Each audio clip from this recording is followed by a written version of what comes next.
talk into this when I'm introducing, or do you want me to talk into this? Okay. Okay, and it's already recording? Okay. So we'll just get started then? Yeah, I think. Okay. Okay, I think we're going to get started. We were waiting on some of the residents, but I think they're going to file in. My name is Allie. I'm one of the speech-language pathologists here in acute care at RUH. And I want to, first of all, thank Anat and Neil for coming and agreeing to present to us and accepting my invitation. They came all the way from California for a workshop this Saturday and agreed to come early to present to you guys and as well to the neurology department tomorrow. I also want to thank Dr. Kurji for opening up this time slot for us so that we were able to do a presentation during this time. And the reason why I asked them to come here was because ABM is something that is extremely personally relevant for me because it has completely changed my son's life. And it was a conversation we had with our pediatrician who told us about it. And she's just making us aware of it and saying, you know, I've read this book, it's amazing. I've seen these changes in kids that I can't really explain. Why don't you look into it?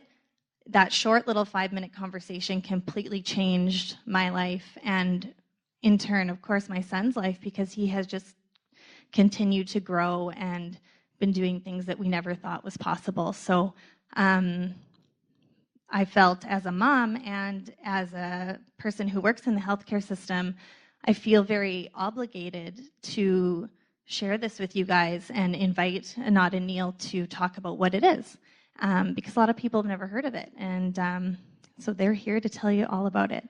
So I am going to invite Dr. Neil Sharp, up to the front to introduce himself and Anat. And thank you guys so much for coming.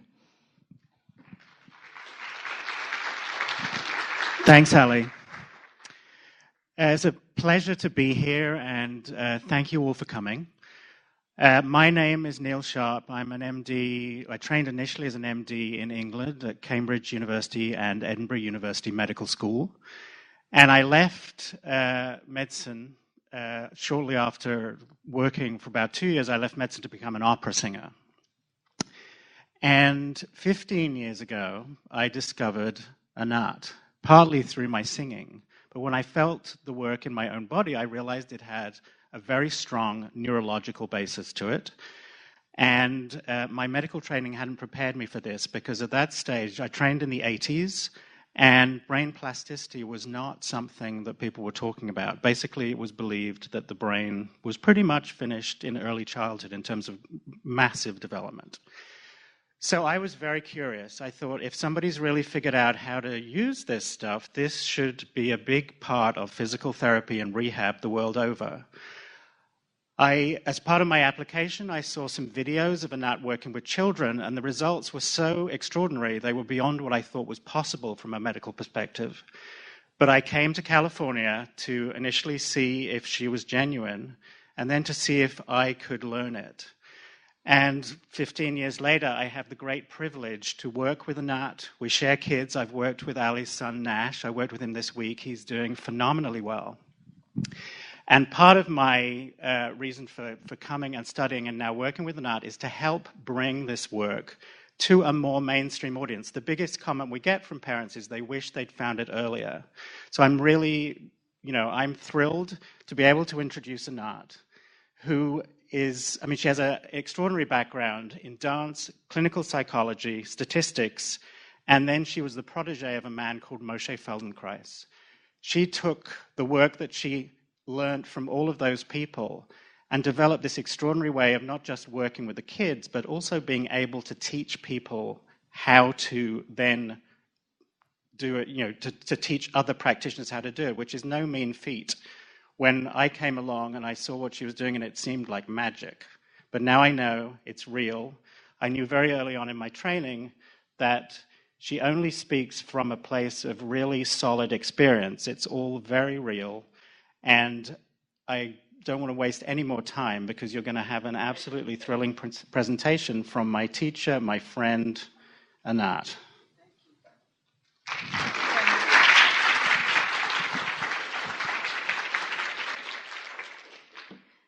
Thank you guys for being here, and thank you whoever is online watching. Now we present to real people and virtual people. It's a different world. And thank you, Ali, so much for organizing it. Absolutely all the work you put into it. And thank you guys for being in the room. I'm really thrilled to be doing this presentation. As Neil mentioned, it's one thing to do the work, and the first, I don't know, 10, 15 years of me doing this work and figuring it out, my goal was to do the work and figure it out. And of course, help people. I knew what I knew, and then initially, when I worked with Dr. Feldenkrais, I saw things, I sort of knew things were possible and had the feeling for it. And then when I started working with him, I saw things happening. So I knew the possibilities are much greater than we have access. I believe still the possibilities are always greater than we have access. That's the nature of human evolution. But then when I started doing the work and saw all the changes and saw them over and over again and looked to figure out, I always looked at it from the point of view of the brain, because I figured the changes must be happening in the brain. So I'm just going to step into the presentation. And the presentation is transforming NeuroMovement. That's what I call my work. Transforming the lives of children with special needs, a breakthrough approach based on neuroplasticity. In this presentation, can the computer be closer to me? No, I can go closer to this. To show outcomes from our work that often go far beyond what is expected, the prognosis. I know there's a number of pediatricians here, and there are therapists here, and one of the things is what's possible. So that's the first thing. The second, explain how we facilitate such outcomes for the child. So it's not magic, it's not mystery, it's actually science. It's in the forefront of neuroplasticity science, what we're going to talk about today. And we are just in the beginning of discovering possibilities. I believe that this is amazing, but it's the beginning. It's going to go a lot further in the future. Then give you direct experience of NeuroMovement, so you feel it in yourself, a little bit of experience, and introduce the 9 essentials and the principles of our work. Discuss ways to adopt those principles immediately. I mean, if you understand something, you can start experimenting with it within what you already do, into the process of diagnosis, prognosis, and treatment. And for the parents, I believe there's a few parents and caretakers here, you can adopt it for just daily life and daily interaction with the child. So we're going to show you first a video of Cypress. Cypress was born without a heartbeat, needed 2 rounds of resuscitation, resulting in severe basal ganglia damage and severe cerebral palsy. Neil, would you? Yeah. So his prognosis was very bad. His parents were repeatedly told he would never walk and would never need a power wheelchair. He would never talk or feed himself. Basically, he had a really, really bad outlook. And good reason. I mean, when we got him first, he was very, very limited. We began working with him at 9 months. Actually, Neil gave him his first session, at which time he had very limited movement and had not rolled over. So here's the videotape, and it has music in the background that we can tune down. Anyway, go ahead.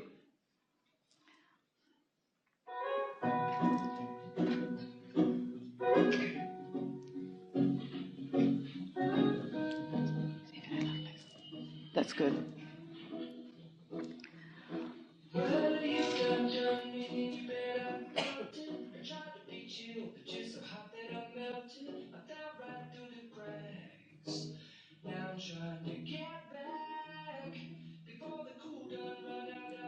I assume you know what you're looking at, right? I mean,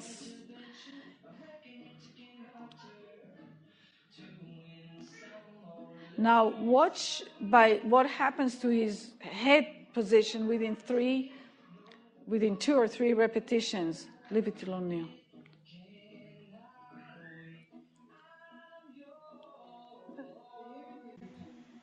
This is during a training. The practitioners, after they finish their basic training, we do more work, how to work with the children.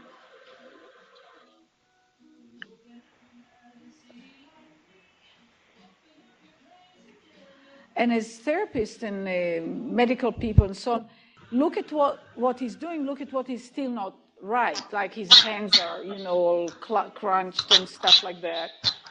Uh-oh, we're back. This is people coming on the... this guy has to be told that we are having this again. Ali?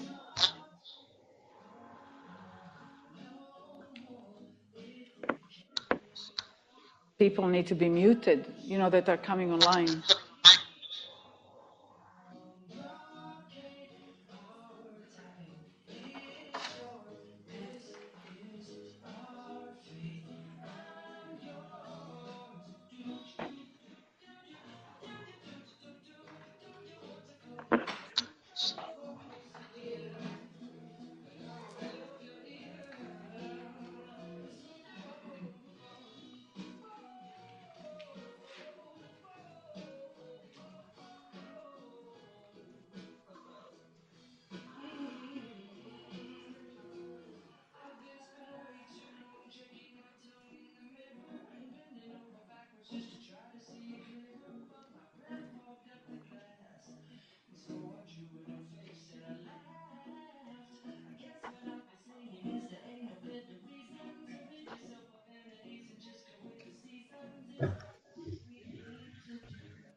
And now they could.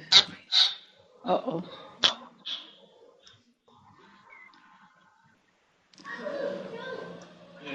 He just said he wants to jump.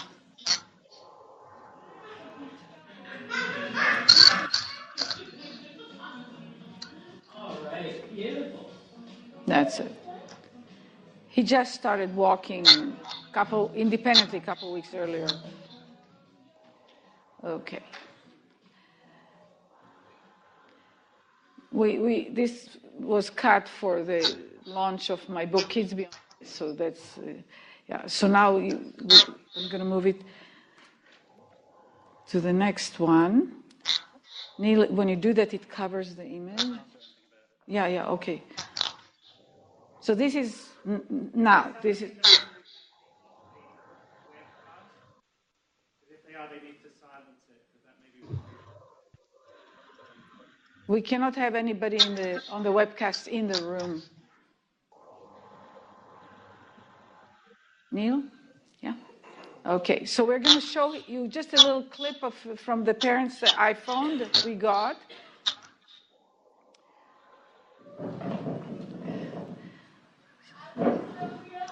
Where is he? What is he doing, Neil? He's climbing over a metal sculpture of a train. Okay, so just watch what this kid is doing.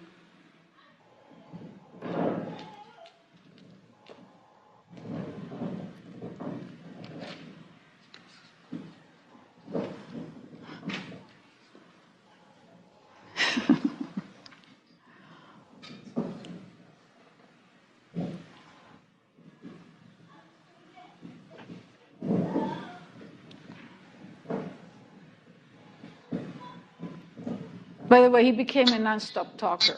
He just talks and talks and talks. Okay. So Cyprus now receives only occasional sessions. He still gets lessons with us, but not nearly as much as he did earlier. His mainstream gets told not to run so much at school, and his peers look to him for wisdom. He's become sort of a leader in his own peer group. And this is him, 2 photos of him. His mother is a hairdresser and very much into clothes and stuff, so he's very much into fashion. He's a really cool kid. And she puts on Facebook some of what he says. So here we go, what this kid is saying. I wait to feel what the rhythm is about, and then I just start dancing. I dreamed that we were making ice cream that makes you want to give hugs. Even today, there's still 1,000 or 1,000,000 or even a jillion people fighting for the right. Thank God he doesn't do everything perfect. You're one of the kindest moms I know, even though you kind of drive me nuts. Before there were books or TV, people would stare at the sky and the stars would tell a story. So before we get into the next slide, the reason Neil and I put this in the beginning of the presentation was to really give a sense of possibility. But give also the sense of the length of time, the progression, right? So we looked in this video, before the clips from now, we looked at roughly just under 2 years. So it's not like he came in and everything, within 1 or 2 or 5 sessions we fixed him. But it was a continuous, deliberate process that allowed his nervous system to figure out how to organize his body, his thinking, and so on. So what is NeuroMovement? NeuroMovement is a systematic approach to communicating with the brain through its primordial language, which is movement, and that awakens the remarkable capacity of the brain to create new connections and new possibilities. I'm going to read it again. It's very dense. NeuroMovement is a systematic approach to communicating with the brain through its primordial language, through movement, that awakens the remarkable capacity of the brain to create new connections and new possibilities. That means taking advantage of the amazing neuroplasticity and potentiality for increased and enhanced neuroplasticity. Upgrading the quality of the functioning of the brain itself transforms the field of possibilities, going beyond what would otherwise be available. Again, upgrading the quality of the functioning of the brain itself. That means that the brain itself, as a system, as a live biological system, can function within itself on higher or lower quality or grades, however you want to say it. And to give it a concrete feeling of its reality to people, I ask, have you been like really, have you recently been like really tired? Anybody raise your hand? I think everybody should. Anyway, and when you were really tired, did you find that your thinking wasn't quite as sharp? Raise your hand. And sometimes even trying to figure something really simple or straightforward, and you were kind of a little not there with it, right? This is the quality with which the brain does its job, we'll get to it in a minute, degrades. And part of what we do here, and part of what I realized doing this work over time, is not further than that. I get out of the picture when I do this. Okay. Wow. Okay. So I actually was told, but I didn't think of it. So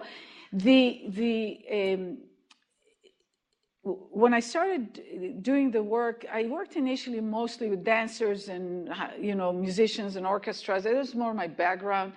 And then I started working with the kids, and I started doing things, and people, one time I was asked by somebody, that what I was doing looked very much like what they were doing. They said, oh, we do the same thing. And I said to them, I don't think we do, because we're getting very different outcomes. But I question myself, what is it that I'm doing differently? What is the difference?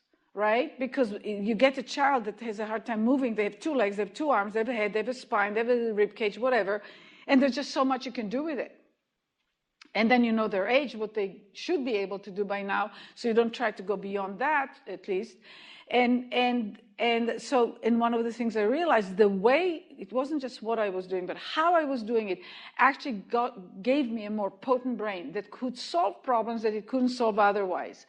So anyway, next one is the brain's initial formation of capabilities and its initial grasp of cause and effect comes through processing the sensations and experiences resulting from movement.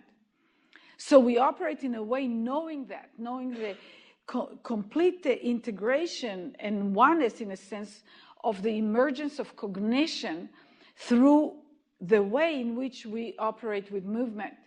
And then NeuroMovement is implemented in brain-friendly ways.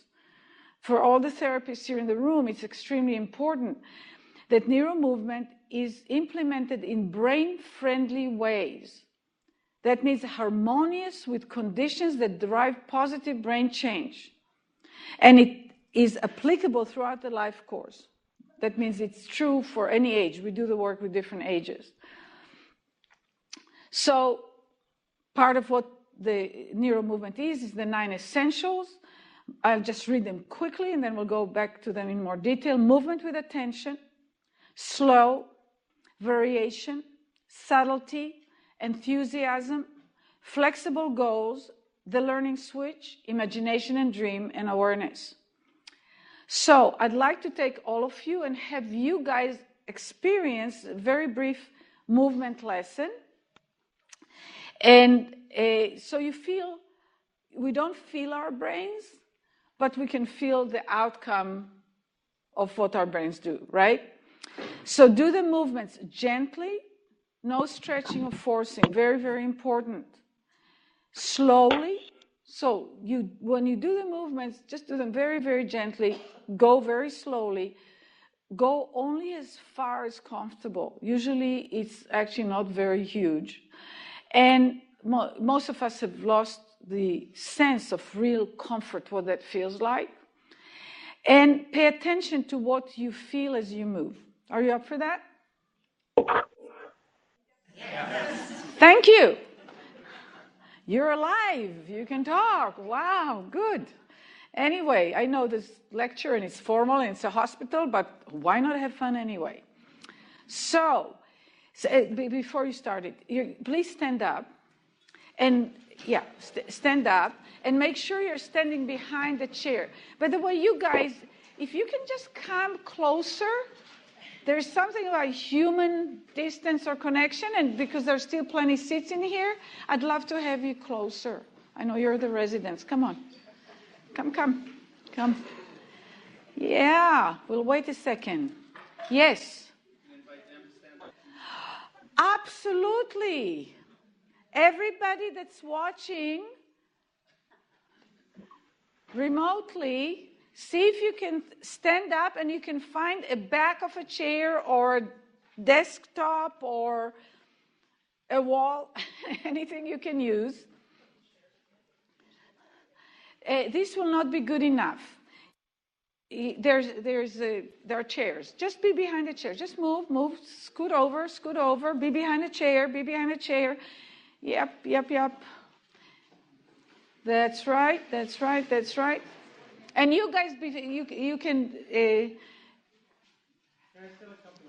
Yeah, you see what happens is there's many more chairs. You can stand behind the chairs right now and then sit yourself down after we do the movement lesson. So stand behind the chair. Come on. Stand behind the chair. There we go. You found the back of a chair. There's lots of back of chairs on the top. Here we go. Okay. So it's going to go very fast. It's going to be very short. And what it's going to ask you, so I'm just preparing you a little bit, and is that you're going to be moving back from the chair and turning sideways. I don't know if I told everybody to turn to the left or to the right, but you'll see, and then you'll do the movement. So, Neil, if you can just start it.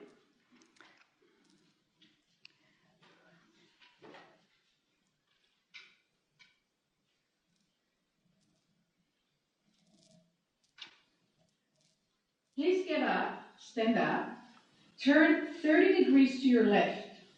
Spread your feet comfortably and bend your knees a little bit. And now carefully on your head, not to hit it, bend down with your hands towards your toes, as if you want to touch your toes but do not stretch. And just see how far you go without trying hard, and come back. Bend the knees a little bit, not and straight. Now turn to face the back of the chair in front of you. Lean on your hands on the back of the chair. And now, round your back, round your spine, pull your belly in and lower your head and eyes to look towards your belly button. And then arch your back, push the belly out, and look up with your head towards the ceiling. And now round your back, pull your belly in. Do lean on the chair. And look towards your belly button. And then arch your back. Lean on the chair also when you arch the back. With your eyes. And now stand up. Turn 30 degrees towards your left. Bend your knees a little bit and go down with your hands towards the floor and see if it's become a little easier to go down. And come back up. Turn towards the chair. Lean on the back of the chair in front of you. Spread your legs. Bend the knees a little bit. And now pull the belly in and look under your left armpit. Turn your head to look, peek under your left armpit. And then arch your back and look over your left shoulder. Show your tail through the belly. And now pull your belly in and look under your right armpit. And then look over your right shoulder at your right tush. And now, again, look under your left armpit. Round your back, pull your belly in. And then look over your left shoulder. And now stand up. Stand up. Turn 30 degrees to your left. Bend your knees. Spread your feet and go down and see if it's become even easier to go down and if you're going even further. Excellent. And stand up and sit down. How many of you felt a difference? Raise your hand. Okay. What just happened?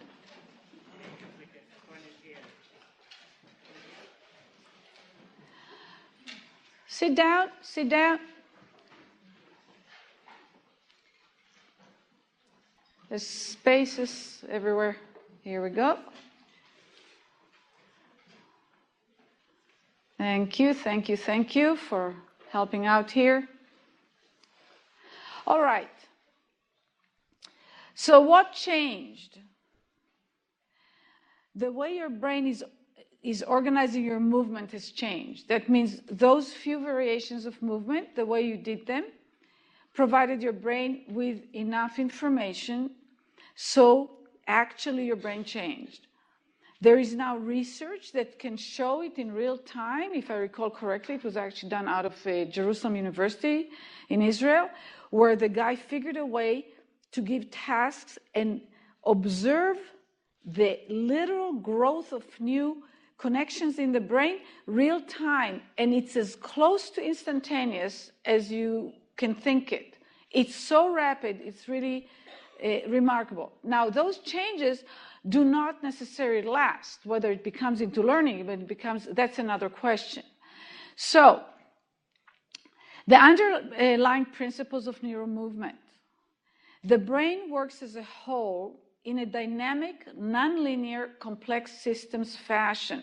That is actually very, very meaningful when we think in terms of, from my point of view, in terms of both from the medic, and I'm not a medical person, but when we think about prognosis, or even sometimes in terms of diagnosis, but certainly when we look into the question of prognosis, then if we understand and think of the brain and what it means, and we'll get into that, can make a huge difference and big changes sometimes. And for therapists that are doing like the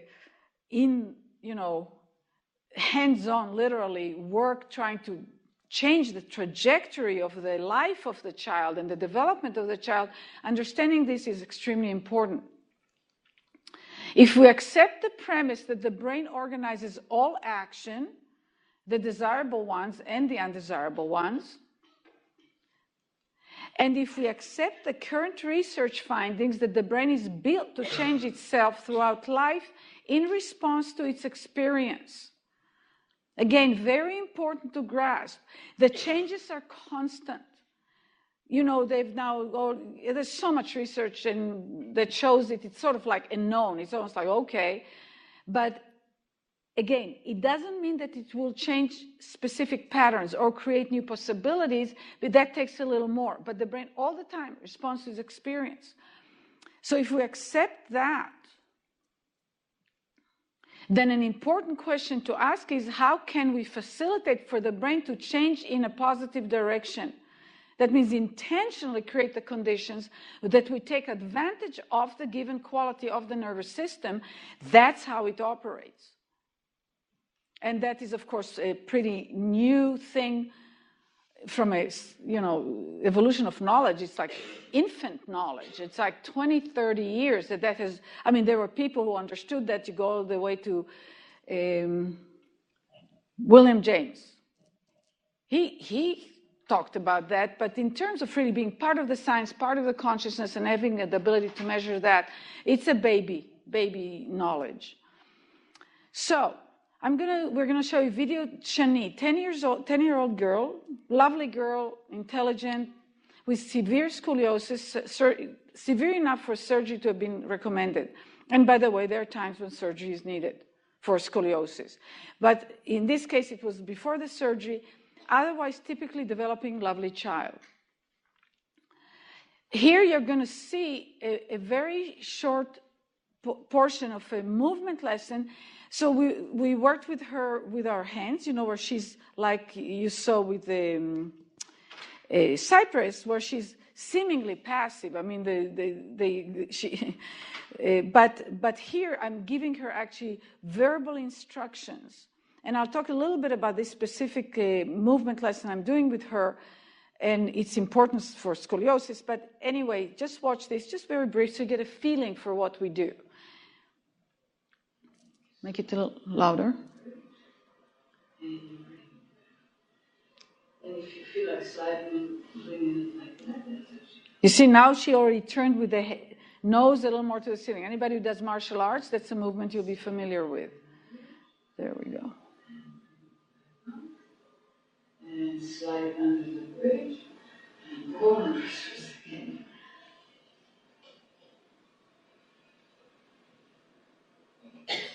And roll again, maybe to the other side. And come with your hands underneath. Excellent. And good. And this time put your left cheek on the floor. Make sure your elbows are in the air. Excellent. And now, slide this arm under, through like that. And now what you're going to do is you're going to slide the head under, and now you're going to put this hand on the forehead. And very, very gently, you're just going to start rolling that head. And notice, you see her pelvis is starting to move. And when the pelvis is starting to move, it indicates to me that her nervous system, because in the beginning, she could not do much, that there start to be connectivity, functional connectivity between the head and the pelvis via the spine. And what happens is there starts to be a lot more movement in the rib cage and in the vertebrae. And the twisting movement is a movement that if you took any object and you curved it and you started twisting slowly at the edges, it will start straightening itself. Here we go.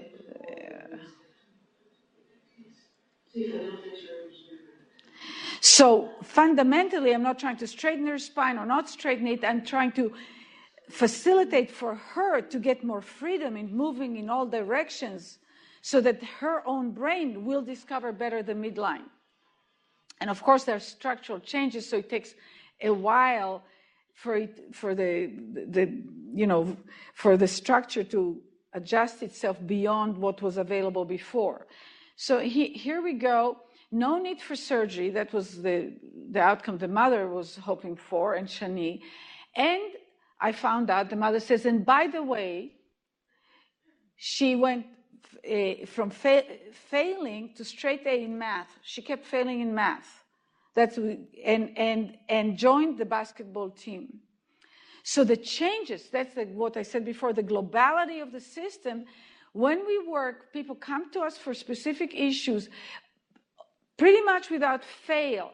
They report other desired outcomes we didn't even sometimes know they had, or that they had that problem. I didn't know she was failing in math when I worked with her, but her brain, remember I said, upgraded itself in a way that she could also do math better. Anyway, so what did we do with these two children that facilitated such transformation in movement, cognition, and emotional experience of the child? We know that changes need to happen in the brain. That's our assumption. The mechanical model versus the information model. Maybe, yes.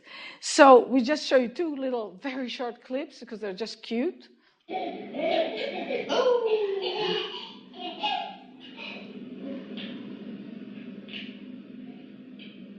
You see, this baby is learning the mechanical model of the world. You put objects, you use some amount of force, and you impact the world. We also learn, that's it. No, not yet, not the other one yet. And so we also learn the mechanical model forms in us also actually starts through our own bodies. I don't use much force, my arm doesn't move. I use more force, it moves. I do, they have all these random movements early on, from birth for quite a while. They have a lot of randomized movements, which is terribly important, by the way, for the development to happen.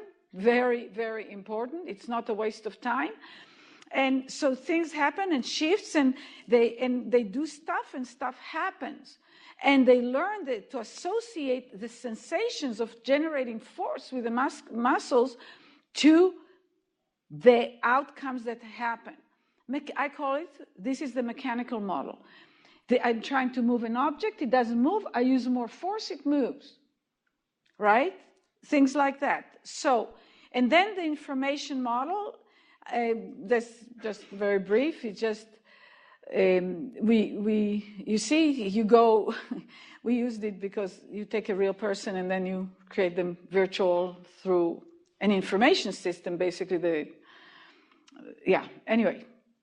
So the job of the brain is to put order in the disorder and to make sense out of the nonsense. Really sounds simple, terribly important to understand. The job of the brain is to put order in the disorder and make sense out of the nonsense.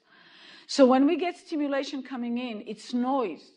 It's just like, it's nothing, and people have had head injuries, or if you're really drunk, or whatever, your brain is not going to do a very, very good job. And the ability to see, the ability to have depth perceptions, many of those things actually are there, the potential, but to really sort it, it's developed. That's why through visual therapy, we can improve people's ability to do things. See, the brain is an information system. It's not a mechanical system. It's a huge jump. It's a continuous jump. It's really important to understand.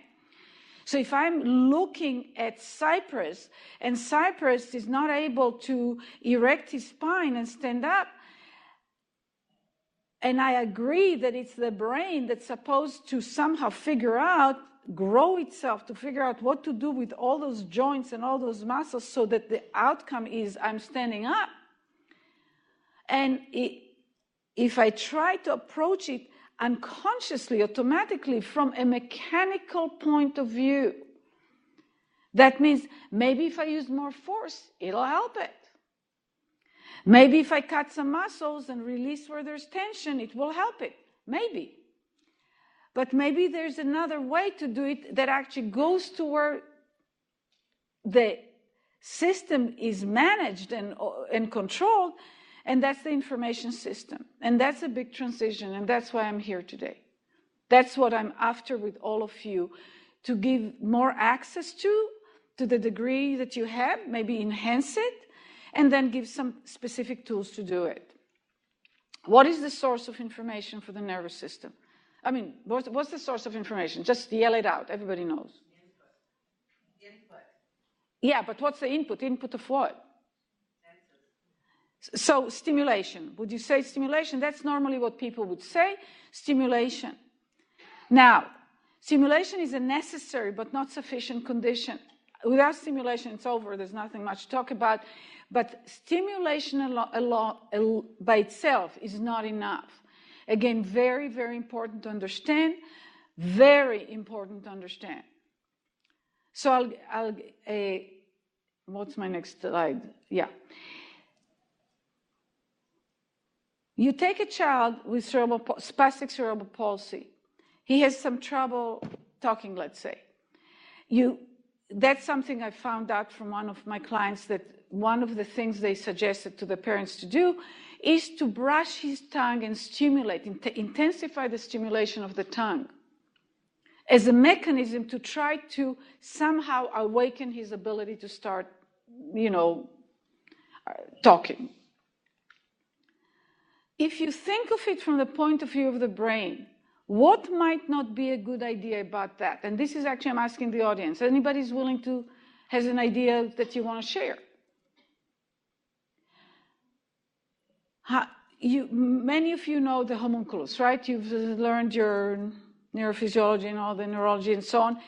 That's the image on the motor cortex and on the sensory cortex that represents the connectivity between the local and functional connectivity between the brain and the different parts of our body.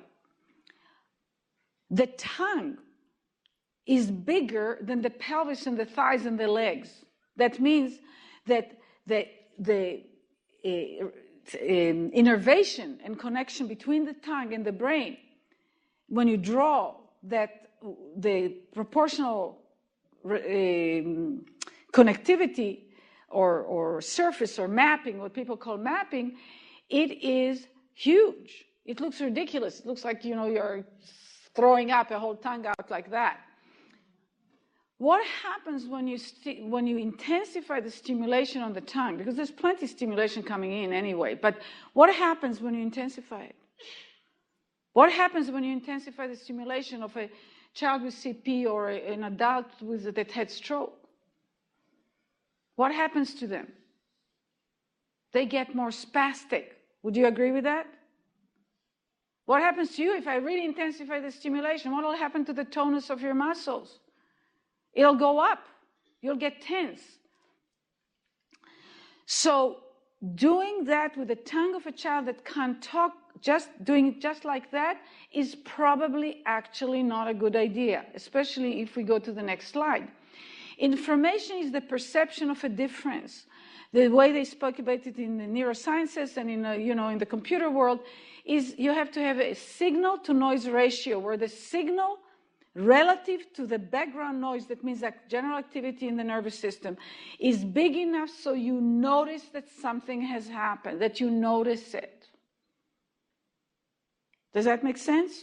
Yes, yes, yes, no? So, information is the perception of a difference. So what we need to do, if a difference is not perceived, it does not exist, there is no new information. So I may look at you and I see the color red and the color blue and the color green. But if I don't have the receptors in my eyes or whatever else has happened to me, that I cannot actually perceive the difference, even though the wavelengths are different on my eyes, guess what? I don't see those colors. Now, if you tested me for intelligence, and as a little kid, and you want to see how smart I am, and if I can differentiate colors, and you didn't know that I don't see colors, you'd think that I'm not very smart, right? You'd think I have a problem. So we need to look to create the conditions, if possible, where the nervous system starts perceiving the difference. It's so powerful. that you can now get blind people to see in different parts of their body. So they put the see in quotations because they don't see the way we see, but they have now the mechanism to create differential stimulation in relation to what the image is coming. Do you understand that? What I'm saying here? You can get people to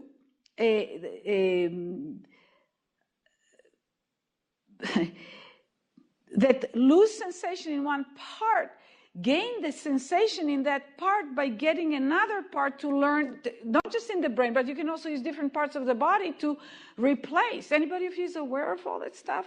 Anyway, people do that. It's very, very, very powerful. And so if a difference is not perceived, it does not exist, there's no new information. Perception of differences leads to differentiation. So first we have the perception of difference, which creates the possibility for us to create new connections, which open the opportunity for integration of new patterns. The brain has no known limit to its potential for continued differentiation.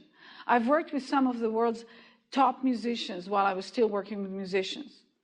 You know, the ones you pay tickets to go to concerts and so on. And they came to me always because they had a problem. They never came to me because they said, oh, I think I could be even better, because they didn't know to look for that.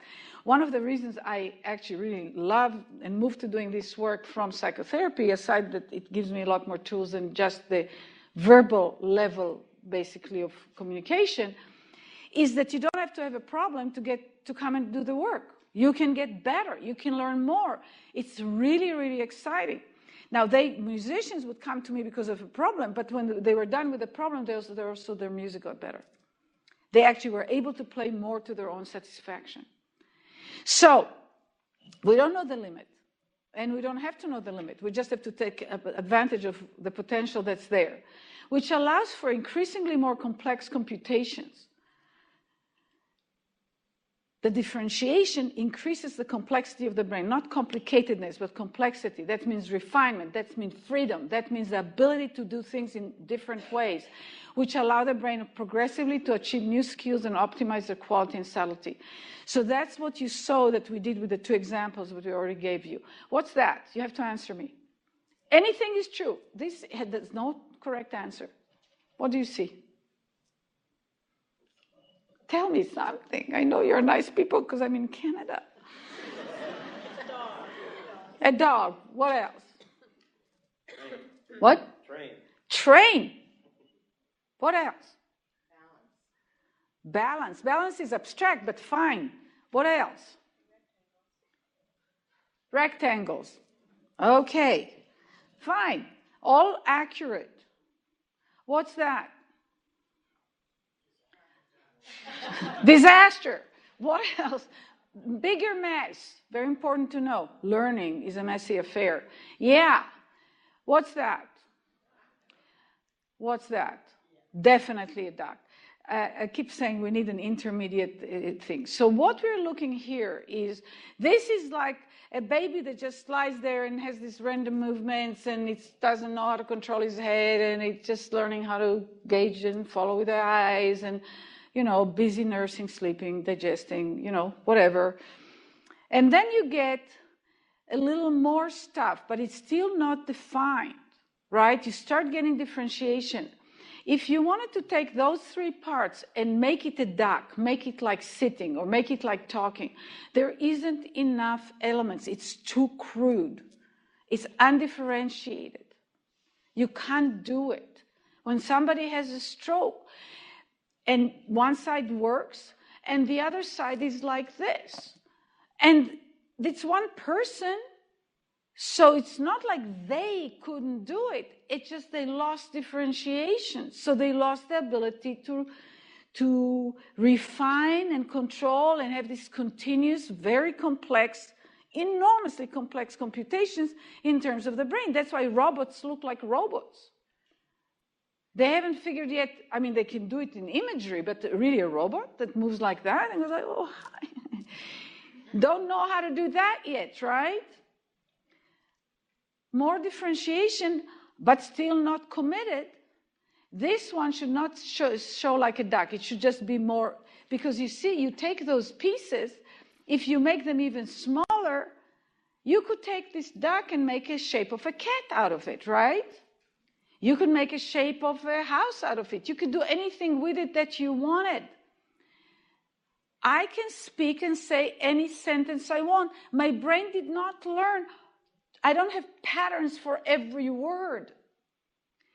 It just takes those pieces that are close enough to each other, right? We have the vowels, we have this, we have that, and it puts it together. It puts it together. It translates my thinking into words. When we walk, it's not like we have the walking pattern per se, like a robot that's pre-programmed. But we have enough of the configuration that with the intention to move, it pulls itself together, it pulls itself together, it pulls itself together. When you analyze movement, when they've done, it's been done, they show that every movement, even though it looks exactly the same or feels like it's exactly the same, actually there is a difference in the muscles that contract. It keeps changing. So we don't really step the same way over and over again. So there's a duck, video of Spencer, 5 years old, on the autism spectrum. He's still wearing diapers, and there's 2 typos here, and wets his pants. So just to give you a little bit of background, Spencer has been working with us for a while. He had some medical health issues early on in infancy. He was an adopted child.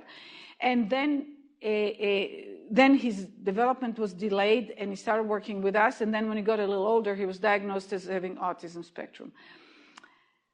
And this is his condition. And it's a proper perception of differences. Go ahead. Oh, I have to go, yeah. Can you put it on, stop it for a second? Just, yeah. So I'll just explain to you a little bit my thinking. So here's a boy, he's intelligent, he's very willful, he thinks he's the boss of the world, little guy. I call him my little Napoleon. And and they tried everything. You know, they live in San Diego and they tried everything, you know, and nothing worked. He kept wetting his pants. And he was wearing diapers and pull-ups. And I was thinking, how come he's not potty trained? How come he still wets his pants? So one thought that came through my mind was, you know, he's a very willful little guy, and he gets, plays. He doesn't want to be disrupted, right? So he just wets his pants. He takes care of it. He doesn't have to bother. That could be an element. But the other thing that I questioned was, does he feel the difference around in the area, in his genital area? Does he feel the difference between wet and dry well enough to notice that it's happening? Maybe he is not noticing it, that it's wet the way we all would notice it. So I got permission from his mom, and I have their towel, you know, little washcloths, and I had water that was more or less room temperature. And you'll see what I do. I want to find out. I don't know. I'm going to find out. But in the process of finding out, he's finding out with me. So and the first 2 times that I asked him, is it wet or is it dry, he misidentified. He didn't do it right. And from there on, he did it perfectly afterwards. You'll see. You'll see how it goes.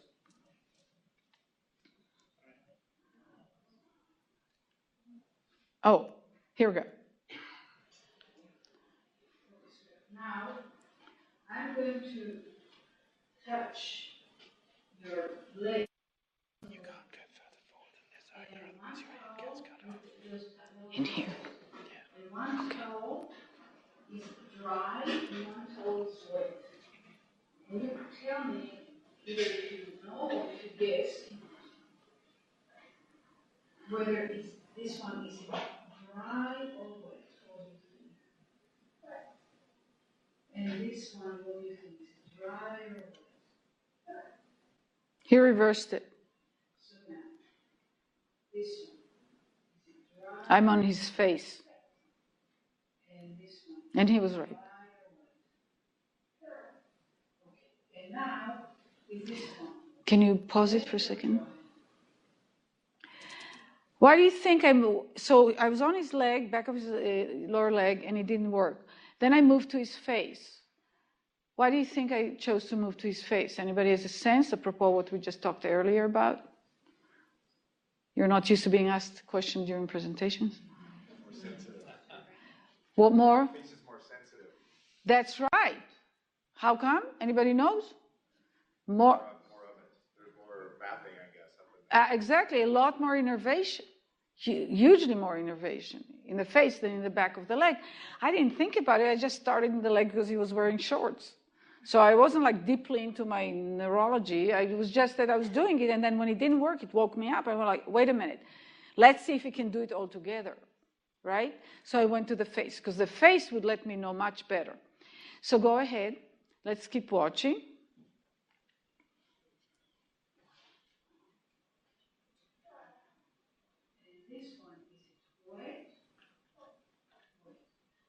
This one, is it wet or dry?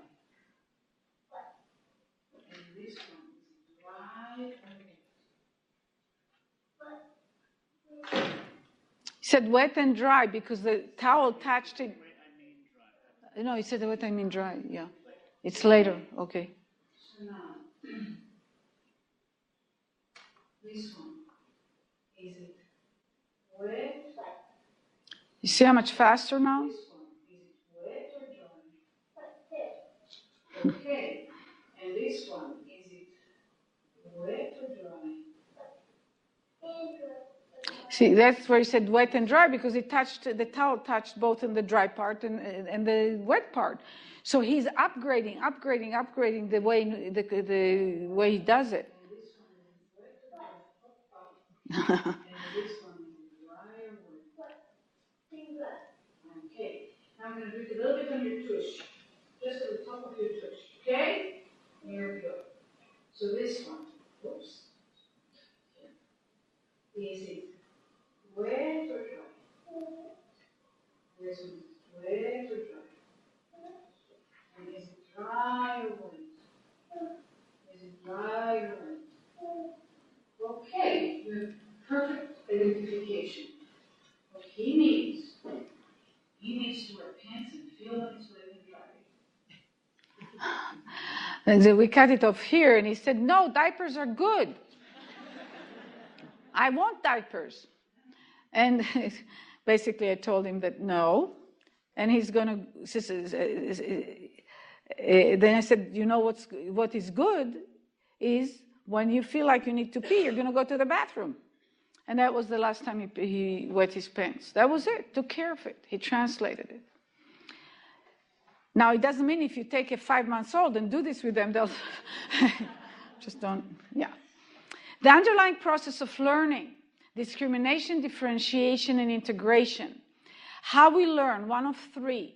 Learning requires the following 3 things to happen. Discrimination, noticing the existence of one thing versus another. Thing 1 thing versus thing 2, as I call my book, such as an infant noticing that this is separate from the rest. If you know, infants in the beginning move all the fingers, they flex them all together, they let go, they flex, they let go. And then at a certain point, but this has some random movement, and they notice, and then they get control, and then they do the pointing, right? It's a very typical thing that children do. Differentiation, exploring the different relationships between multiple thing 1s and thing 2s through movement variations and their associated sensations.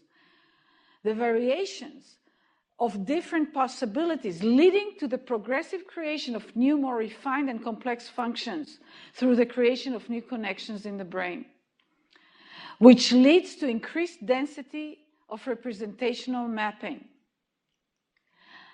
Integration, spontaneously, again, anybody here who's a therapist or trying to impact what the child can do, very, very, very central and important from my point of view to understand is that integration is a spontaneous event. Integration, spontaneously pulling together, that means the nervous system pulls together some of the differentiated distinctions at any given time and forming a recognizable new pattern.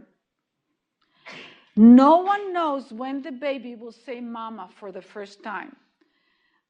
Pretty much all babies, when they are not interrupted in their abilities, do the typical sounds, the da da, all that stuff, whether they're in China, whether they're here, no matter where they are.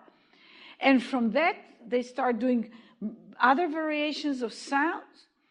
And there's a point all of a sudden where they say mama. And if they say it today, tomorrow, yesterday, a month early, a month later, we have no control over it. We can go and say mama, say mama, say mama. If the child is very close to it, it's likely that will accelerate it. But if the child has real trouble doing it, it's most likely to inhibit its ability to do it. It has an opposite effect on the nervous system. And I'll explain some of that because it's true for any function. I'll explain because I see your face and you're like, well, how is that the case? I'll get to that, okay? So very important. We can have a huge impact in the process, huge impact. That's why I'm standing in front of you talking to you here today. We have zero control over the outcome, especially the positive outcome, the creating the new. We can impact more in the negative direction, in limiting people, in traumatizing and creating limitation. But in the positive one, we have zero control on the specific outcome and its timing. How many of you have noticed that your children keep surprising you? You go like, you are mine? Right? Anyway, so Deborah had a pretty serious brachial plexus injury. She was 2 weeks old when she got to us. 8 weeks old. At 1 week old, she started getting therapy in Cedars-Sinai Hospital in Los Angeles. And it didn't work. There was no outcome. They came to a workshop I was teaching in California in our center. And the father is a rabbi, so he talked a lot. And he was very cute. And Neil, if you can stay close to the video in case I want to pause it.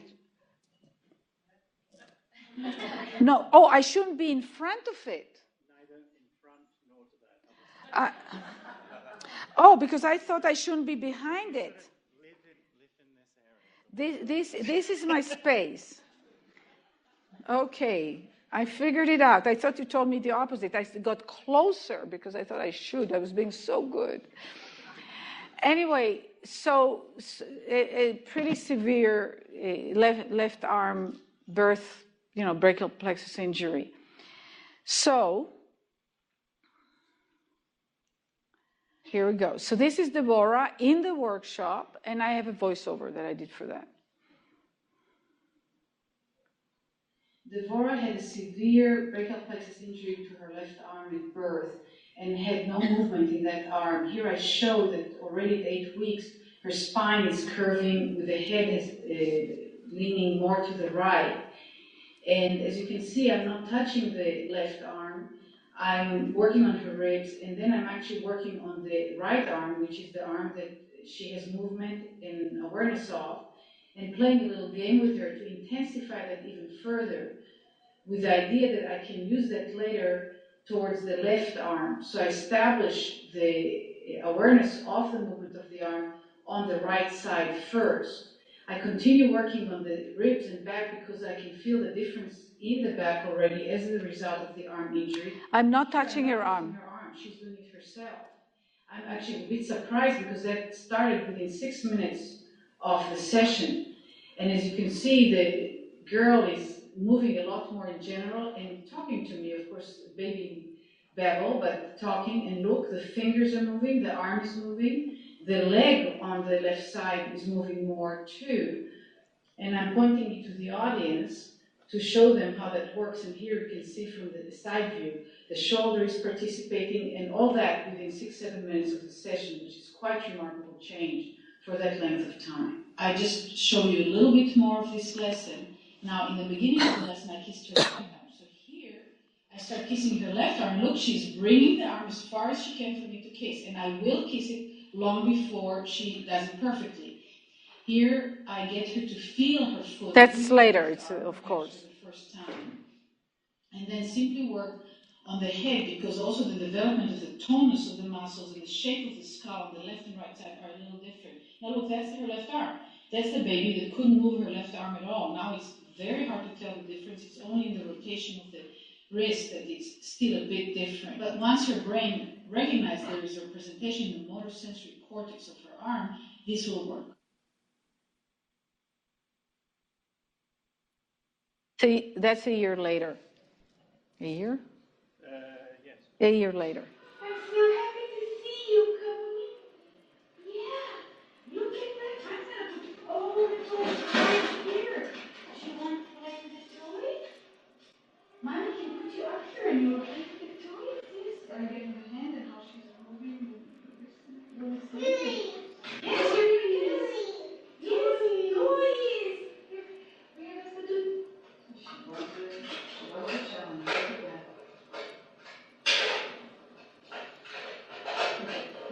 Fantastic. Couldn't do better. Mother is reading out. Absolutely. Okay, so here, yeah. So remember,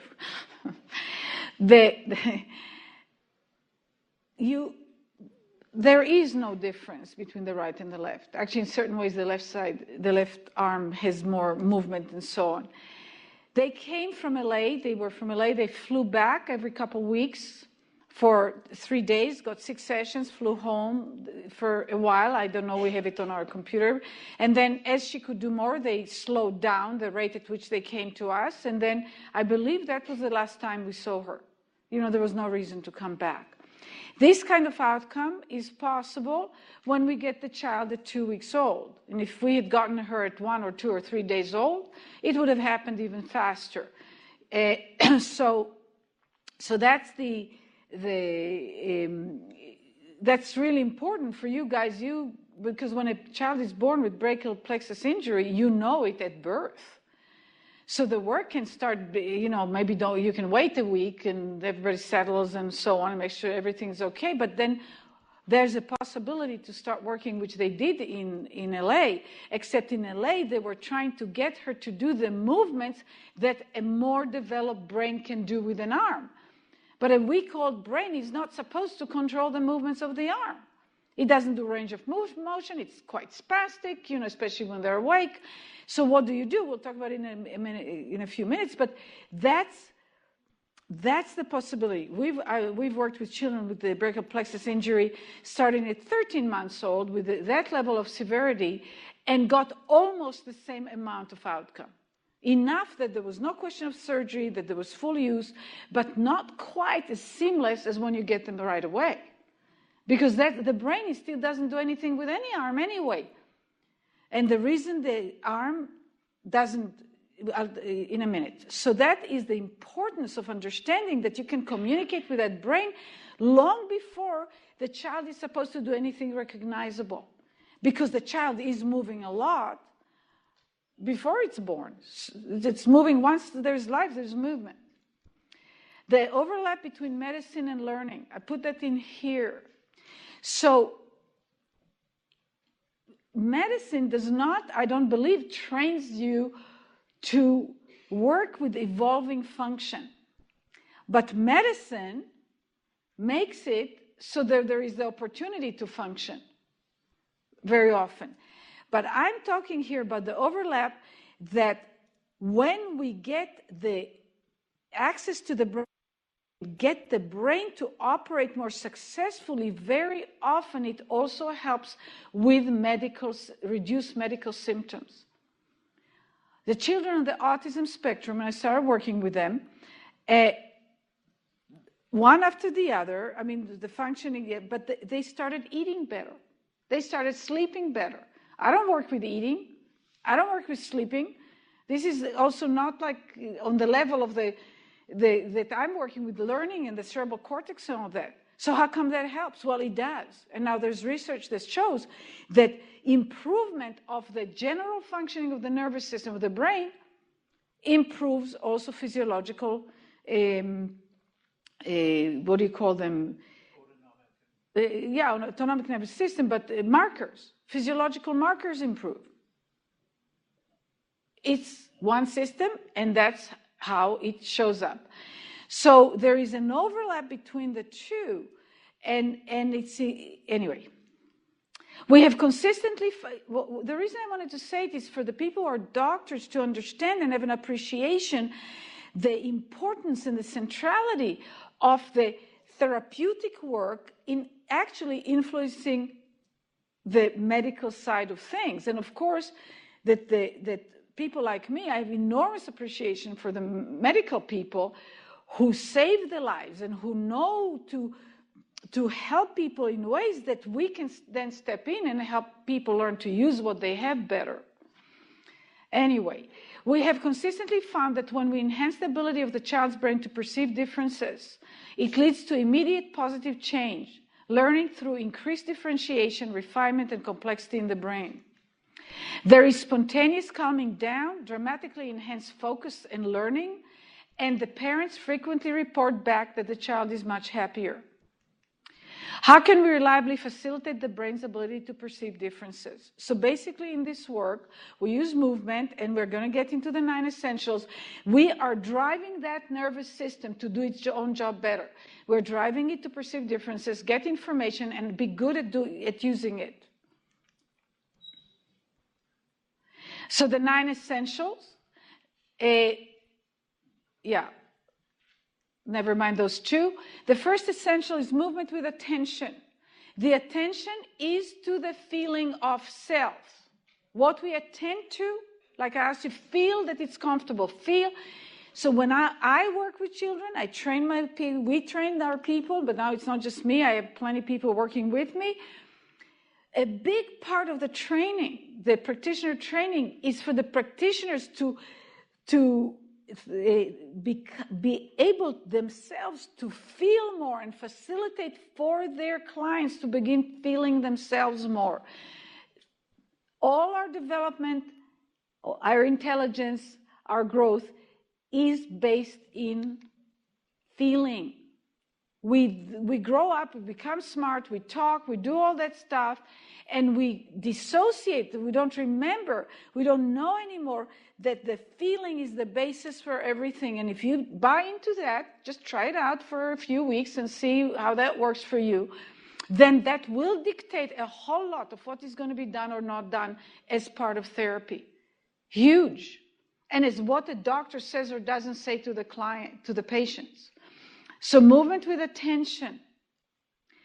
Nothing happens until something moves. Einstein.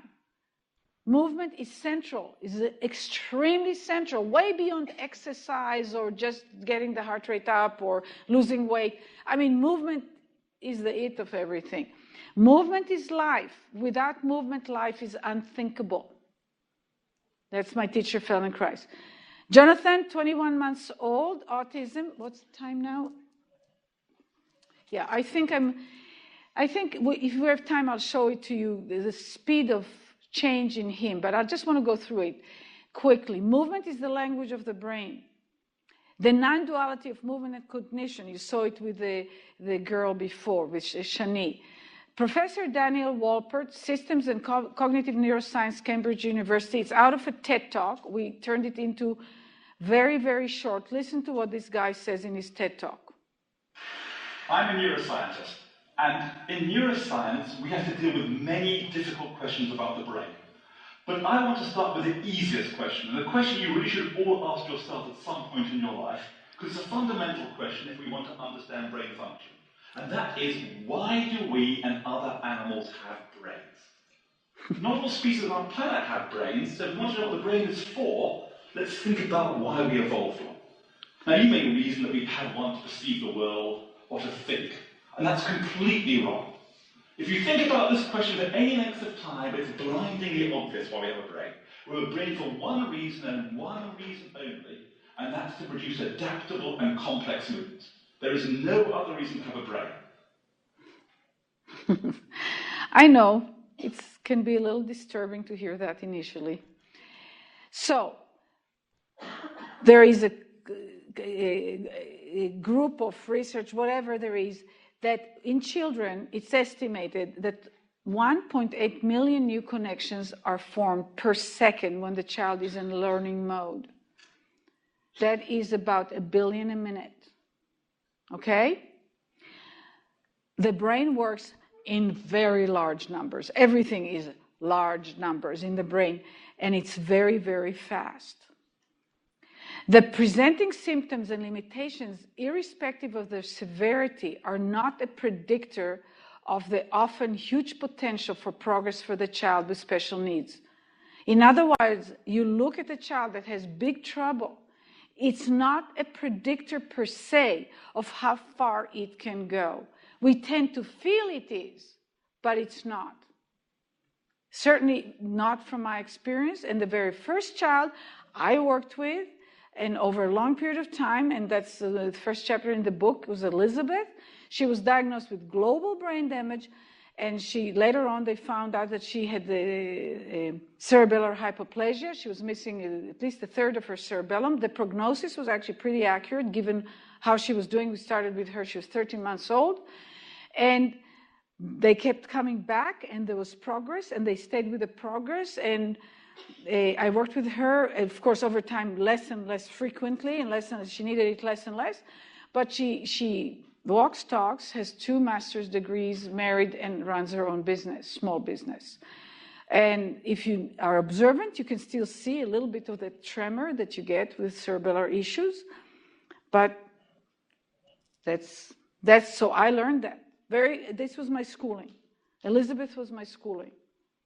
As long as she did well, we kept working, she kept progressing, she kept working, and she just could do more. She started walking independently 9 years old. Slow. Fast, we can only do what we already know. So just coming back to movement with attention, when you work with a child, or even if you're a pediatrician, putting a child on the table, just the slow will be more relevant. But for therapists, if the child, you either get them to move and or move them, it's so important to move the child in a way that the child will be focused on what they feel as they move. You will get changes, dramatic changes from doing the same thing you did yesterday. You'll get a completely different outcome. If you figure a way to do it and you observe the child and notice if the child is going internal, if they're starting to actually pay attention, notice what they're feeling. And usually they will do it if they like what they feel. If it's unpleasant, they will try to just avoid it. They'll cry. If they feel pain, it'll be more intense, which actually dissociates them, not just not paying attention to what they feel, but they're paying attention to the pain and the discomfort, right? I mean, they're away from what they're doing. They're just trying to escape. And that is a huge transformation. Now, if the child has an issue, medical issue that needs to be taken care of, and it's somewhat painful or uncomfortable, by all means do it. Keep the child alive. But if we're talking about evolution of the child, growth of the child, something that we step in to do, then it's terribly important to know. And many of you and many therapists do that anyway because they feel it. They want to do it that way.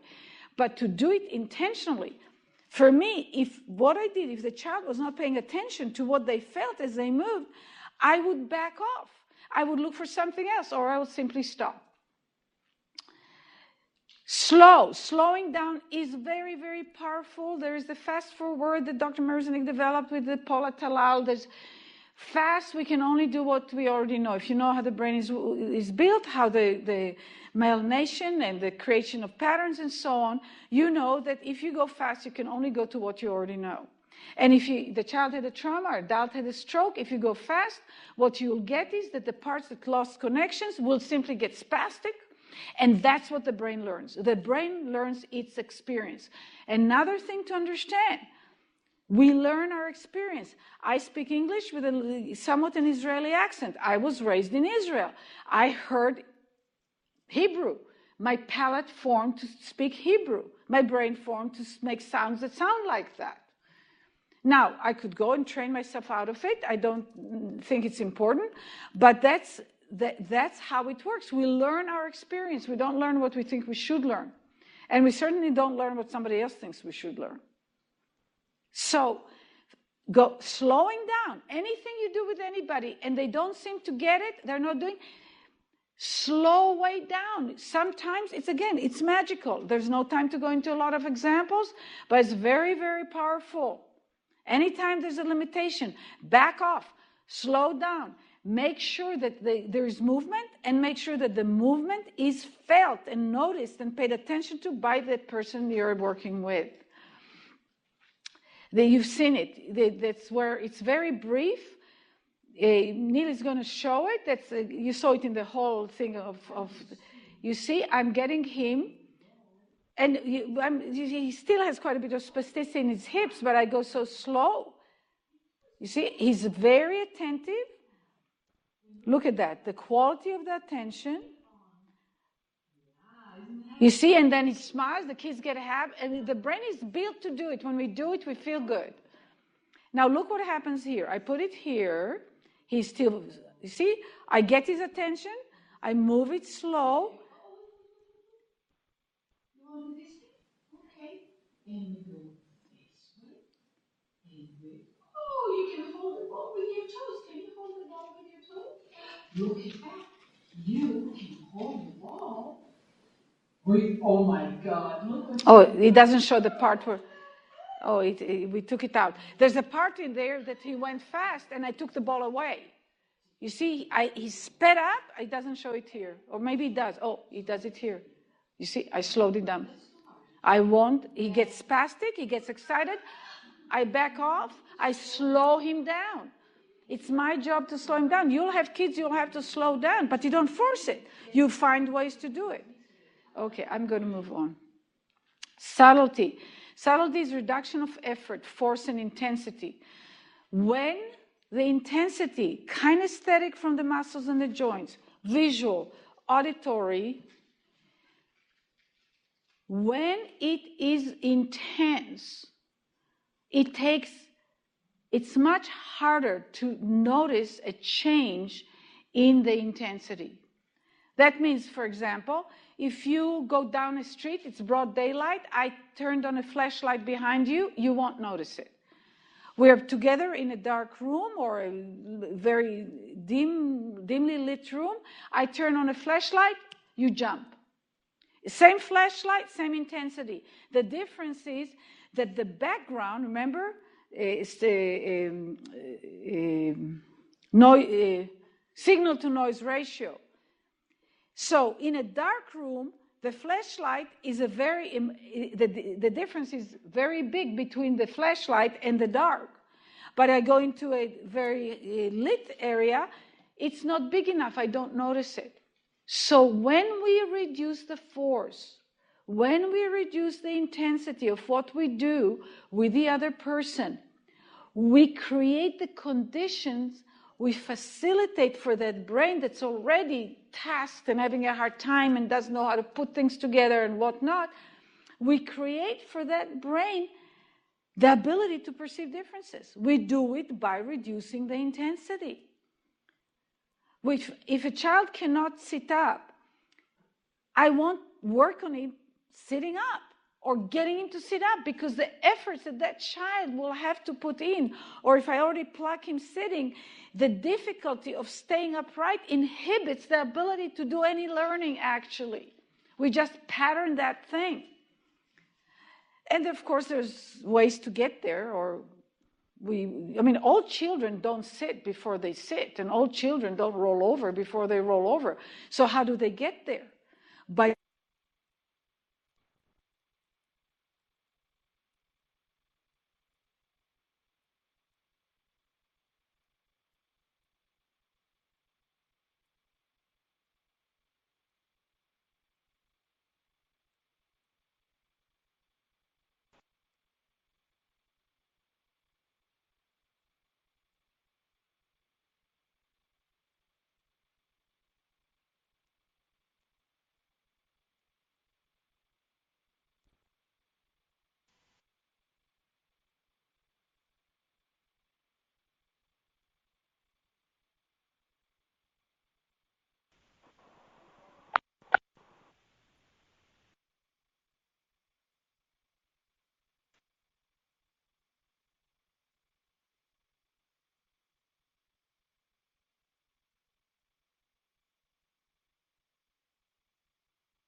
Hi there, this is Melissa from Yorkton. We've lost sound.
Hello, KCC can't hear either.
I'll keep talking. I know what I'm talking about.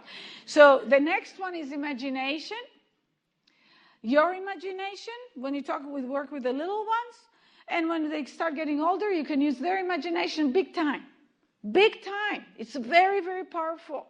A colleague of mine, Dr. Lat Almagor, I trained her actually, and she worked with a child that used to have enormous, seizures and this and that and CP and all that stuff. And he was a bit older child, very intelligent boy. And she taught him to do certain movements really slowly and delicately and imagine certain things. And he could feel that the seizure is about to come because they have this feeling before.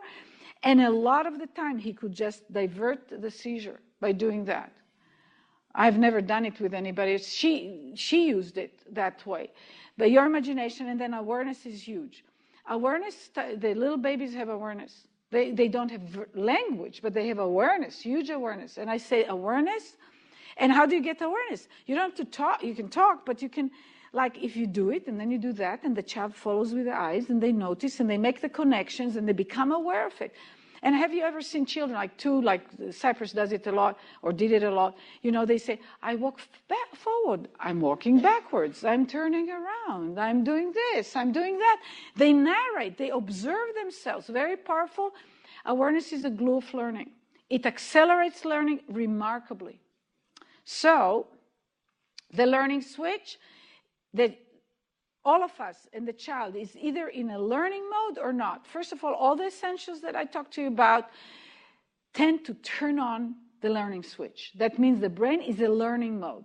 If the child is tired, if the child is frightened, if the child is in pain, if the child is hungry, if the child has already done a lot of a good piece of learning with you in the last 20, 30 minutes, they're not going to learn anymore. The brain doesn't work that way. It has to have a break. It has to get some food. It has to do something different. It can come back. So we can see, how do I know? Well, there's many ways to know, but one way you know is you do something little with a child, the child responds, and the child does their own little thing with it, and then there's a back and forth. It's like dancing. The learning switch is on. And it accelerates for a while, and then it plateaus, and then shortly afterwards, it's always time to stop the session. If the learning switch is not on, don't try to make the child learn. You're just going to exhaust them and exhaust yourself. Take another child, have them go away, come back later, swap, I don't know, it's really work with the reality of the here and now. I know it's hard, we schedule people, but sometimes I say to the parents, I'm really sorry. Your child's not going to learn anything now. Child has a cold, child has a fever, whatever it is. Okay, so we're almost... there's one thing I want to show you that will take tummy time. I use it as an example for the developmental stages. Are there developmental stages? Yes. Are they very strict and precise? No. But roughly speaking, we know. On their back, then they learn to roll on their belly and back, and then whatever, and sitting, and anyway. Tummy time, no time to go into it, but now, I don't know in Canada, but in the United States, now they have lowered the age in which they suggest to put children to practice them a few minutes tummy time every day, age of 1 or 2 weeks old. And parents, and I don't know if you know that, but most babies hate it. They scream, they cry, and how about we notice that if the baby hates it, maybe they have a good reason to hate it. They have many good reasons to hate it. I'm just going to point us a few. So, the case against tummy time based on the understanding of neuroplasticity and the 9 essentials and development in general. Okay, I said that. Most babies hate it. We have a video. We're doing a very short part of that short video, but just to show you.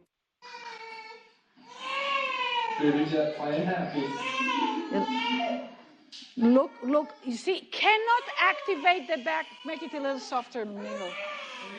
Cannot activate the back muscles. He can only activate the darn flexors. He feels like he's suffocating. They even put him with the legs over the pillow because he can't arch the back. Does he have a problem? No, he's a healthy baby. And you make the parents think it's okay. Because because I'm going to move on. Why is it so adverse? And all those gadgets to help. The transition from back to the belly is a highly complex and coordinated movement between the eyes, the spine, the pelvis, the arms, and the legs that need to evolve. The extensors of the back need to come online in the brain, which are necessary to be able to lie on the belly and bring the head to vertical. And that does not happen until roughly 4 months old. So tummy time, by definition, if you just read some, facts, is a horrible idea. Now remember, the brain learns its experience. I get kids and I can say, this child had tummy time. I can tell it. And they, usually they come to me because something is not quite right. And the problem is, we don't even know which underlying neural networks we're interfering with the formation that are necessary for what we don't know in the future. That has to do with space perception. That has to do with the vestibular system. That if we're going to show in a second how babies do roll on their belly when they can. And the coordination between the eyes and the change in the vestibular system and all that stuff is enormous. And by the way, when I talk about it to people, both parents and professionals, some of them get really upset. And I go like, what are you upset about? There's all kinds of things that we used to think are great and we realize they're not great and we stop. We used to think the earth is flat. How many of you are going to think it's a really sad thing to think, and let's all of us agree it's flat again, right? So, here's a baby. She's the sister of a child we're working with. And then I'm open it for Q&A. You see, she has the idea, she has the feeling, she wants to, look at something or do something. And she's not upset. She's not succeeding, but she's not upset. She's fine. She's hanging out, right? Yeah. And she takes her time. The mother fixes the shirt as if it's not going to go up again. Yep. There we go. Look, and she takes the head further, but she doesn't know to just lift the leg and do a little bit of weight shifting in space of the top leg, and she'd be up, but she doesn't know that yet. She almost did it, but she's not quite there, and things move, and it's perfectly fine, because while she's failing, quote unquote, boy, is she getting that back to work. And is she getting all other things, and so much happens. Remember those 1.8 million connections per second? We don't even know what's happening, but we know what we take away. We know that we take stuff away when we interfere and try to accelerate it. Okay, next one is the same child, and that's Neil. And Neil is holding the toy a little too far. So something in the coordinating, you see, and then eventually he does with it something that is the right thing, you see. So her whole body is not getting into the action, right? And once she's fixated there with the eyes, she has no idea that everything is sort of stopped. So you don't move, right? Now he brought it back. Poor Neil, I pointed out to the audiences, but he now will do it differently. See, he should have brought it a little lower so she would flex, so the eyes, she would get more of the full trajectory. And now he just leaves it by her. And look, she hasn't rolled on her belly yet. Or maybe she has once at home or something. But this is like the same baby. And the changes happen really fast when they get close. And she doesn't care about rolling over. She just cares about the toy. And here she goes, and now she has to move the head just a little bit more to the center. And here she is. This is invaluable. We want them to not succeed. Show them that until they succeed, until they have enough to generate it. And when people say, oh, my baby rolls, but only from the belly. They don't roll from the belly. They escape. They can't get back. Look at that. Look what it should look like when it's. Look at that arch in the back, the tail up high, the head is vertical. Yeah, that's it. Now, yep. Look at that. Not quite crawling yet. Mother puts him back on the back as per my request. And now I'm coming into the picture because I want to show my students. Too fast for me. But if you put it in slow motion, you will see the magnificence of this movement and how complex it is. It's not just a being on the belly. Now, the baby's a little surprised because I moved it. And look how flexed the baby is. So now they have the flexion, the ability to arch, to extend, and to coordinate from one to the other. It's very, very complex, and it's all the eyes. So here we are. Aha. There you go. And you see here the head does more than the other baby. The other baby didn't know. This baby already knows to flip the head in the better timing. We don't want to accelerate developmental stages. We really don't. And when we work with a child with the tyranny of developmental stages, the parents get so freaked out. They read those books and, Anyway, so it's important if the child is not developing. But when you work with children with special needs, their developmental stages have their own timeline. And those underlying neural networks do have to develop sufficiently to move from point to point. And because the human brain is so big and so dependent on learning, we can get there in many different ways. We're not like a little calf that was dropped and in 10 seconds it's on its feet. It takes us years to develop all those systems. Okay. All right. I just want, slowing down is a good thing.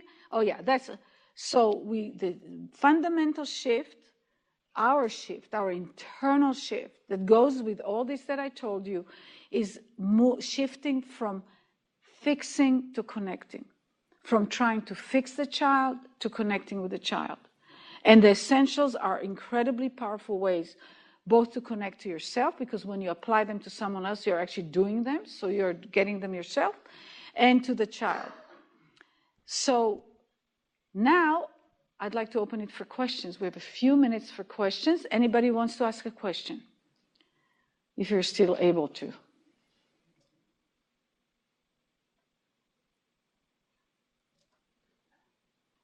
Yeah, can you just, don't mind going to, oh yeah. What is going to happen is that we're going to, there's going to be a number of those, every row is going to get its own sign-up sheet. If you want to, as you come down, just 1 second, if you like to try, we have an online program with short 5-7 minute movement lessons. We call it NeuroMovement for the Busy Life. It's all in a chair in front of a screen. And if you'd like to do it for yourself, you're welcome to sign up. We'll give you 3 months free, and you can use either some of those movements or the lessons themselves with some of the children you work with, if you want to. Then, if you are interested in finding information about our practitioner training, you can say yes or no. And, of course, there's a newsletter, like we announced this event in our newsletter and so on. So feel free to sign up. And question. Yes, go ahead. A little louder or closer or whatever. Yeah, so why don't you bring her? He's going to bring you a microphone, and then we can. And if anybody thinks they want to ask a question, how about you start coming close to the microphone, okay? If you want to ask a question. Yes, go ahead. My confusion is with the not rushing it or not interfering. I'm a grandmother, and my granddaughter is doing some language therapy. And just yesterday, my daughter said to me, the language therapist said, do not work with the S's, because you can they'll over make the S that you try and get them to make, and then you'll be causing more trouble for that S formation, because the tongue will get wider and over the teeth and so on. Anyway, it creates more problems than it fixes anything. So, and I also have a grandson who's on the autism spectrum.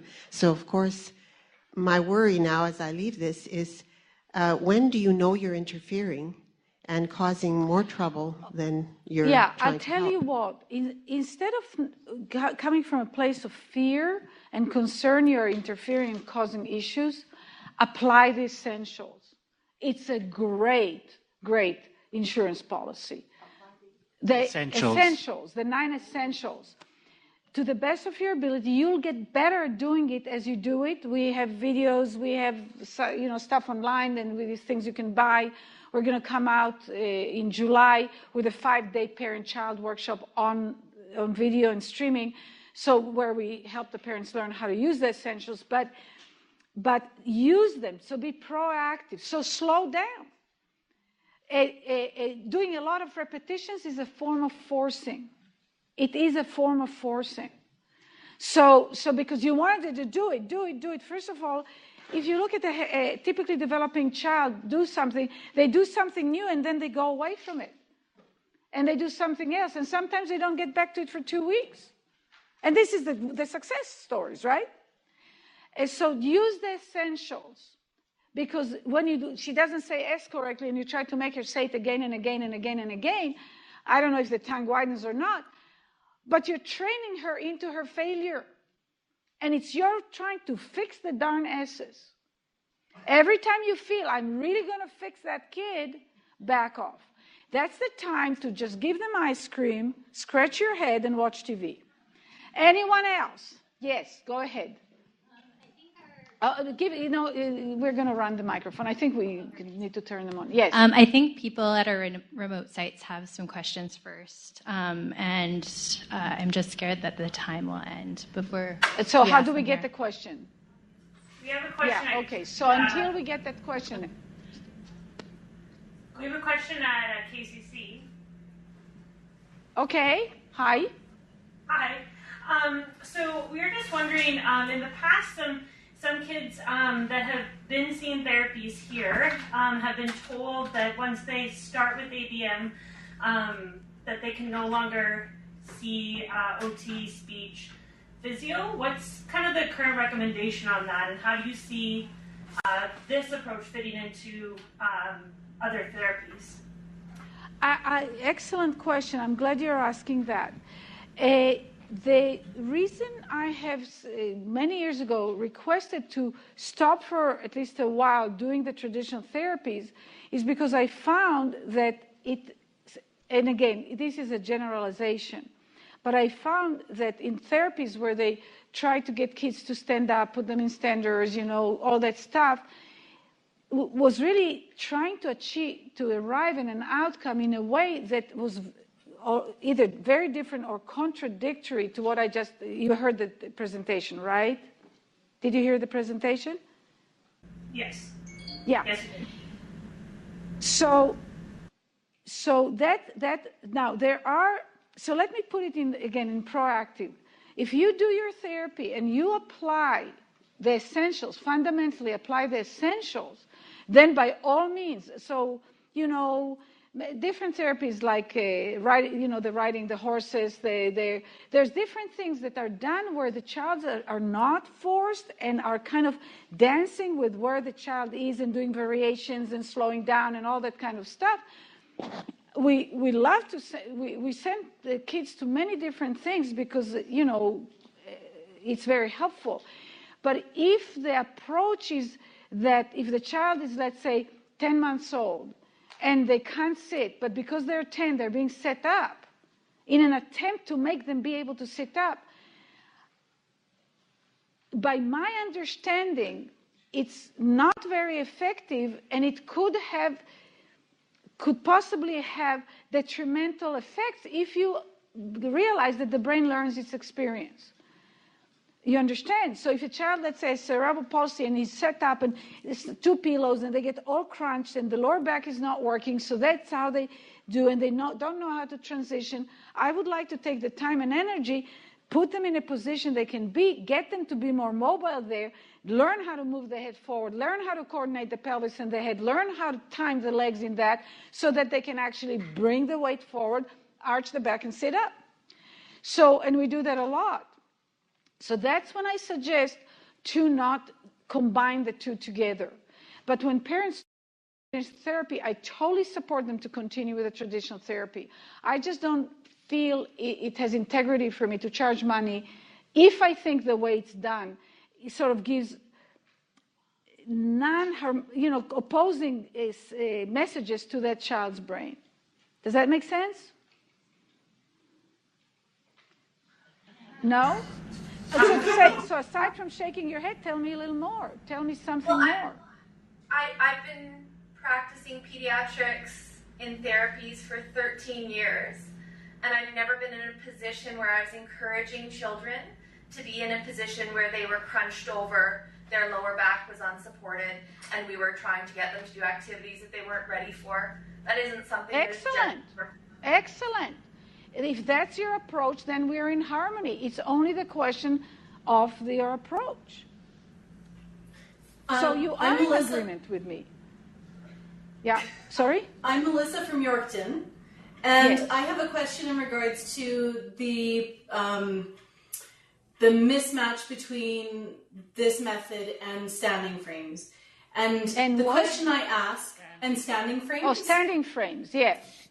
Is because some of the opportunities that standing frames afford is support to allow for alignment, weight bearing through the hips into the feet, and even though developmentally they may not be in a point where they can do that independently, their musculoskeletal system would continue to develop regardless of whether they were sitting or not.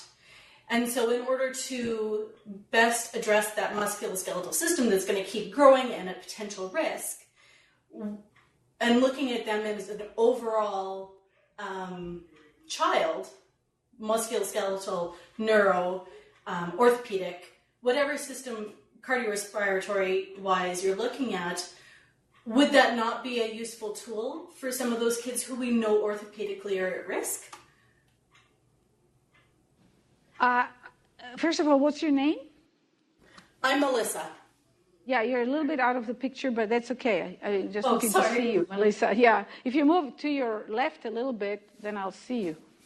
Oh, fantastic. Okay. You said a lot of things, and you said also, in what you said, there were also a lot of assumptions. And so to give you a full answer, I probably we'll have to talk about half an hour to 45 minutes, but I will give you some of my answer. Supporting the child, passively the child standing up,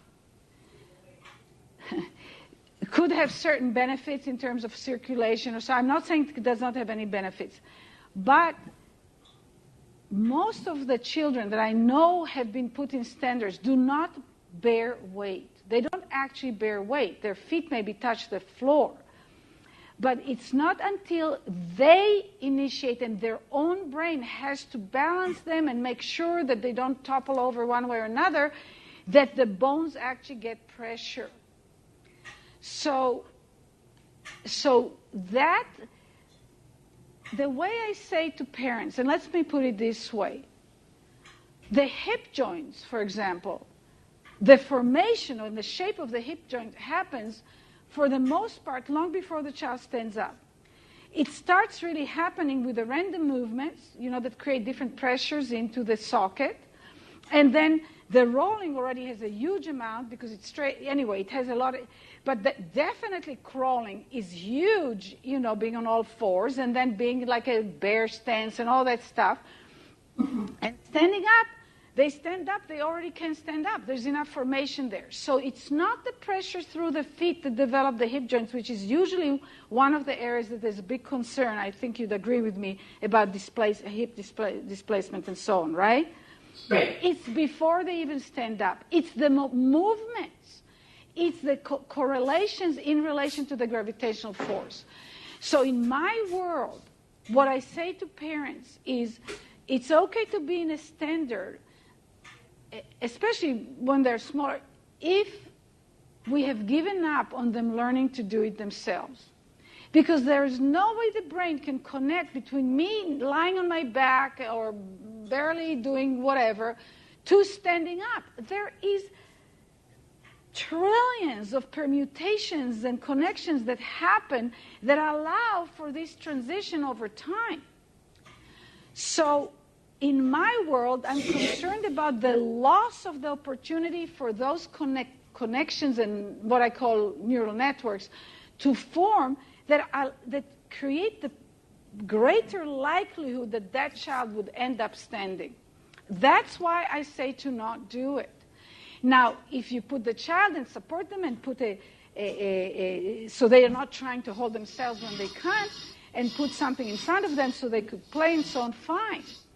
If you put the child on your body with a thing and you walk with them, there's a, what is it called? The UPSI. The UPSI. 5 minutes for Q&A, please. Okay. Then I would recommend that, but I would bring it dynamic, not a static standard that doesn't, it stop, no movement, no information.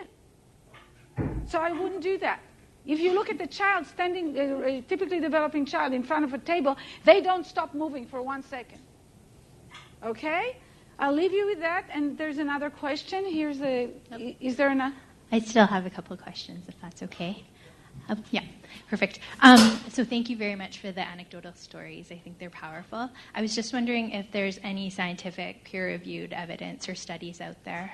About ABM? Yeah. No. There is a whole lot of, there is a very, very strong support by some of the top neuroscientists, you know, in brain plasticity research, of the principles underlying this work. So in that sense, they did the research on the brain, and they say what you say is accurate, but there is no research directly looking at, you know, taking brachial plexus. I mean, there's a lot of, obviously, anecdotal evidence at this point, and we are working on, with a scientist, neuropediatricians for Harvard, to work on stroke research. That's what we're heading, to do is research on stroke. Yeah. Okay, perfect. My next question just has to do with some of the effects that are seen. And I guess my question goes around, we know that children are growing and developing all the time.